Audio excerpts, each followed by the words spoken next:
I know not how long I sat wrapped in slumber. Even if my body had not been wearying away as formerly, my mind had become excessively wearied. I had existed in a state of abnormal mental intoxication far beyond the period of accustomed wakefulness, and had taxed my mental organization beyond endurance. In the midst of events of the most startling description, I had abruptly passed into what was, at its commencement, the sweetest sleep of my recollection, but which came to a horrible termination. In my dream I was transported once more to my native land, and roamed in freedom throughout the streets of my lost home. I lived over again my entire life in Virginia, and I seemed to have lost all recollection of all weird journey which I had lately taken. My subsequent connection with the Brotherhood of Alchemists and the unfortunate letter that led to my present condition were forgotten. There came no thought suggestive of the train of events that are here chronicled, and as a child I tasted again the pleasures of innocence, the joys of boyhood. Then my dream of childhood vanished, and the scenes of later days spread themselves before me. I saw, after a time, the scenes of my latter life, as though I viewed them from a distance, and was impressed with the idea that they were not real, but only the fragments of a dream. I shuddered in my childish dreamland, and trembled as a child would at confronting events of the real life that I had passed through on earth, and that, gradually assuming the shape of man, approached and stood before me, a hideous spectre seemingly ready to absorb me. The peaceful child in which I existed shrunk back and recoiled from the approaching living man. "Away, away," I cried, "you shall not grasp me. I do not wish to become a man. This cannot, must not be the horrible end to a sweet existence." Gradually the man-life approached, seized and enveloped me, closing around me as a jellyfish surrounds its living victim, while the horrors of a nightmare came over my soul.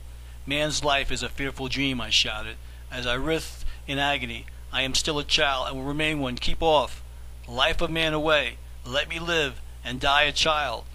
The spectre of man's life seized me more firmly, as I struggled to escape, and holding me in its irresistible clutch, absorbed my substance as a vampire might suck the blood of an infant, and while the childish dream disappeared in that hideous embrace, the miserable man awoke. I found myself on land. The guide seated at my side remarked, "You have slept." "I have lived again," I said in bitterness. "You have not lived at all as yet," he replied. "Life is a dream. Usually it is an unsatisfied nightmare." "Then let me live again, as at the beginning of this slumber," I said, "and while I dream as a child, do you strangle the life from my body? Spare me the nightmare. I would not live to reach the life of man." "This is sarcasm," he replied. "You are as changeable as the winds of the earth's surface. Now as you are about to approach a part of our journey where fortitude is necessary, behold, you waver as a little child might. Nerve yourself. The trials of the present require a steady mind. Let the future care for itself. You cannot recall the past."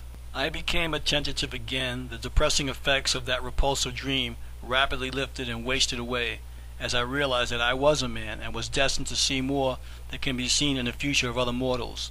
This elevation of my spirit was evidently understood by my guide. He turned to the lake, and pointing to its quiet bosom, remarked, "For 5 hours we have journeyed over this sheet of water at the average rate of 900 miles an hour. At the time you threw the fragments of cloth overboard, we were traveling at a rate of not less than 20 miles per minute.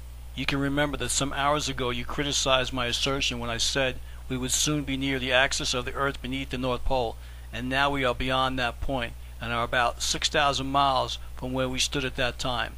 "You must have your way," I replied. "I cannot disprove your assertion, but were it not that I had passed through so many marvelous experiences since we first met, I would question the reliability of your information."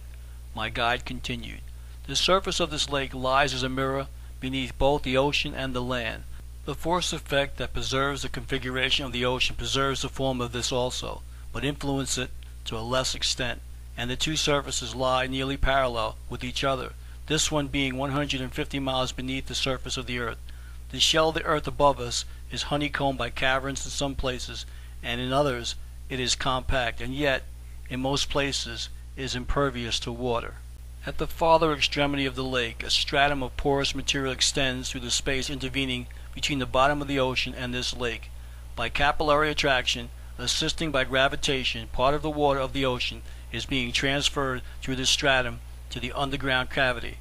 The lake is slowly rising." At this remark I interrupted him.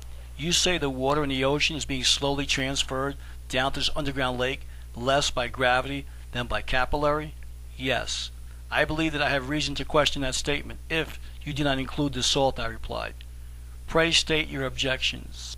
I answered, whether a tube be long or short, if it penetrate the bottom of a vessel of brine and extend downward, the brine will flow into and out of it by reason of its weight. You mistake, he asserted. The attraction of the sides of the capillary tube, if the tube is long enough, will eventually separate the water from the salt, and at length the downward flow of water only will result. I again expressed my incredulity.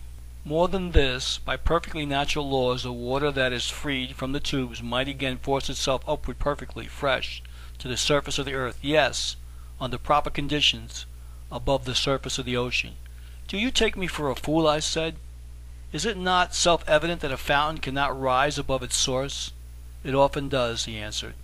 You trifle with me, I said, acrimoniously. No, he replied, I am telling you the truth. Have you not heard of what men call artesian wells? Yes, and here I attempt in turn to become sarcastic. Have you ever learned that they are caused by water flowing into crevices and uplands where layers of stone or of clay strata separated by sand or gravel slant upward? The water conducted thence by these channels afterwards spring up in the valleys to which it has been carried by means of the crevices in these strata, but it never rises above its source. To my surprise, he answered, this is another of man's scientific speculations based on some facts, it is true, and now and then correct, but not invariably.